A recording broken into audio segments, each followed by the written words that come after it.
Good morning dear student. तो जैसे कि मैंने प्रॉमिस किया था कि आज के लेक्चर में मैं आपको पार्टिसिपेंट ऑफ कमोडिटी मार्केट बता दूंगा। कमोडिटी मार्केट क्या होता है, उसके फीचर्स क्या हैं, कमोडिटी मार्केट के ऑब्जेक्टिव्स क्या हैं, ये सारा हम लोग पहले ही देख चुके हैं। आज हम लोग बात करने वाले हैं पार्टिसिपेंट ऑफ कमोडिटी मार्केट के। तो I Aswad Shaikh welcome you all for this wonderful session. तो आइए दोस्तों पता करते हैं क्या होता है कमोडिटी मार्केट और उनके पार्टिसिपेंट। तो गाइज़ इसके पहले कि मैं कमोडिटी मार्केट के पार्टिसिपेंट बताऊं, मैं आपको शॉर्ट में बताना चाहूँगा कमोडिटी मार्केट होता क्या है। गाइज़ कमोडिटी की जब हम लोग बात करते हैं, commodity can be any physical object.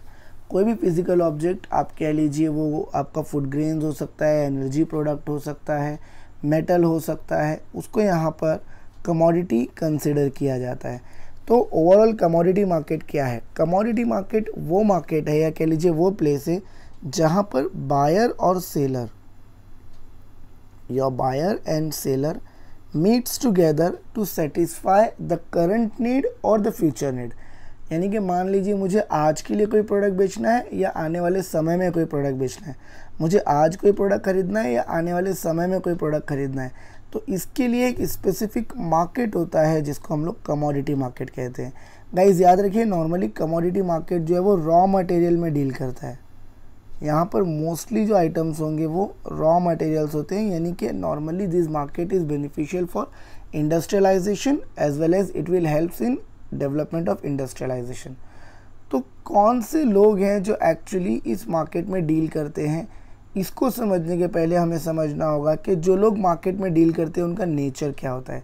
Guys यहाँ पर जब मैं participant of commodity and derivative market की बात कहता हूँ तो इसका मतलब ये नहीं है कि इसमें कौन कौन लोग पार्टिसिपेट कर रहे हैं। गाइज डेफिनेटली इसमें बैंक्स हैं, फाइनेंशियल इंस्टीट्यूशंस हैं, इंटरमीडिएरी है, इंडिविजुअल्स हैं, एक्सचेंजेस हैं, तो वो सारे तो पार्टनर्स हैं या वो सारे पार्टिसिपेंट हैं कह लीजिए आप। मैं यहाँ बात ये कर रहा हूँ कि जो लोग यहाँ पर पार्टिसिपेट करते हैं उनका बेसिक नेचर क्या होता है। तो गाइज जो लोग यहाँ पर पार्टिसिपेट करते हैं वो मोस्टली 4 कैटेगरीज में से होते हैं, जिसमें से पहले आता है hedger, then speculator, then arbitrageur and finally investor. क्या होता है हेजर, क्या होता है स्पेक्युलेटर, क्या होता है आर्बिट्रेजर और क्या होता है इन्वेस्टर, इसको आज के लेक्चर में हम लोग समझेंगे। So let's start. Okay, so very first one, हेजर। गाइज याद रखिए, हेजर ये वर्ड बना है हेज से। हेज का मतलब होता है मिनिमाइजेशन ऑफ रिस्क। आप अपने रिस्क को कम करने की कोशिश कर रहे हो, मतलब आप चीज़ों को हेज कर रहे हो। तो यहाँ पर यूँ मानकर चलिए कि हेजिंग हेल्प करता है पार्टिसिपेंट को कि इनके जो भी डेरिवेटिव इंस्ट्रूमेंट है या जो भी कमोडिटी है उसके रिलेटेड या उसके प्राइस से एसोसिएटेड जो भी रिस्क है आप कह लीजिए, उस रिस्क को वो मिनिमाइज़ कर सके। कैसे होगा ये जब मैं इसके बाद का सेशन बताऊंगा आपको, या इसके बाद के सेशन में जब मैं डेरिवेटिव कॉन्ट्रैक्ट्स बताऊंगा तो वहाँ आपको क्लियर हो जाएगा। फ़िलहाल शॉर्ट में बता रहा हूँ मैं आपको कि कैसे कमोडिटी मार्केट में या कमोडिटी मार्केट के ज़रिए ओवरऑल आप अपने रिस्क को हेज कर सकते हो। तो मान लीजिए कमोडिटी मार्केट में एक कॉन्सेप्ट होता है फॉरवर्ड कॉन्ट्रैक्ट का। अब इस फॉरवर्ड कॉन्ट्रैक्ट में होता क्या है वो समझ लीजिए। मान लीजिए एक चिप्स मैन्युफैक्चरिंग कंपनी है, वो फार्मर के पास जाता है और फार्मर को बोलता है कि 2 महीने के बाद आप मुझे 10 रुपीज़ के रेट से, eight a rate of 10 rupees आप मुझे 500 kg पोटैटो सेल कर देना। फार्मर सोचता है यार 2 महीने के बाद में रेट क्या होगा ये तो मुझे भी पता नहीं है, 2 महीने के बाद में ग्राहक मिलेगा कि नहीं वो भी मुझे पता नहीं है, तो क्यों ना मैं इसके साथ में कॉन्ट्रैक्ट कर लूँ। और फार्मर उस कंपनी के साथ में फॉरवर्ड कॉन्ट्रैक्ट साइन करता है। गाइज कंपनी को पता है कि 2 महीनों के बाद में ये जो 10 रुपये का पोटैटो है ये 12 रुपये होने वाला है। तो कंपनी क्या करती है, इस प्राइस से रिलेटेड जो रिस्क है उस रिस्क को कंपनी मैनेज करती है, उस रिस्क को कंपनी हेज करती है bye entering into a forward contract in the commodity market. Commodity market ultimately आपको फैसिलिटेट करता है कि आप अपने आप को प्रोटेक्ट कर सकते हो against the risk associated with the price of the asset.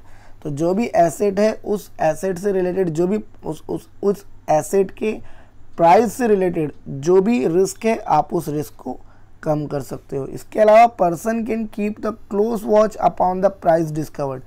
Guys आप जब कमोडिटी मार्केट देखोगे, MCX वगैरह जब आप देखोगे, कॉन्टीन्यूसली गोल्ड का, सिल्वर का, सभी का प्राइस जो है वो कॉन्टीन्यूसली आपको बताता रहता है।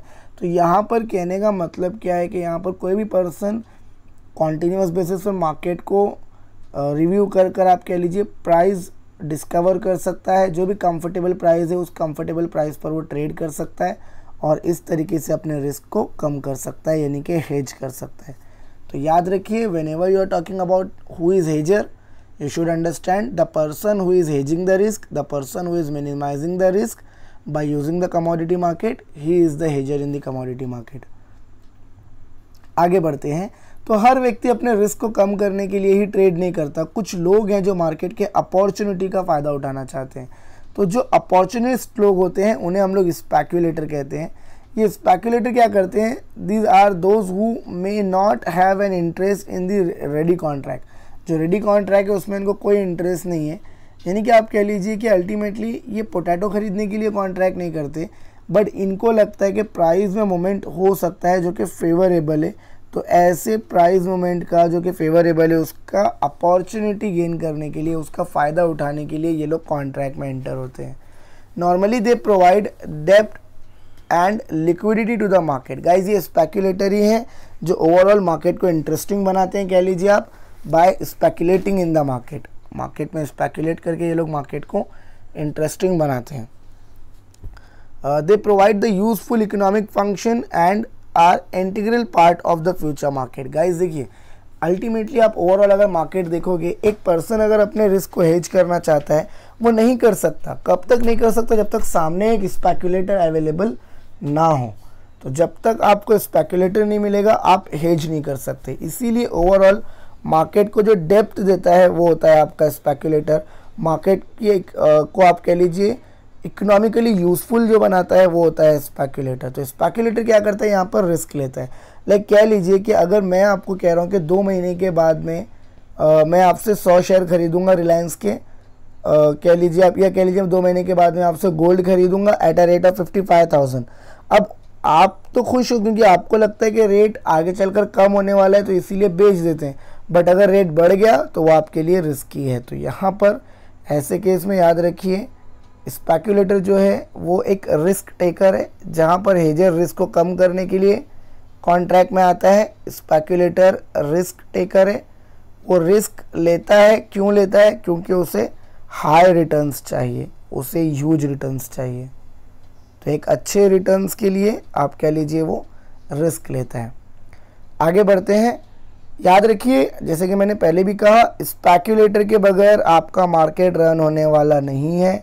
स्पेक्यूलेटर के बगैर आप मार्केट ऑपरेट नहीं कर पाओगे। आगे बढ़ते हैं। Next one is your आर्बिट्रेजर।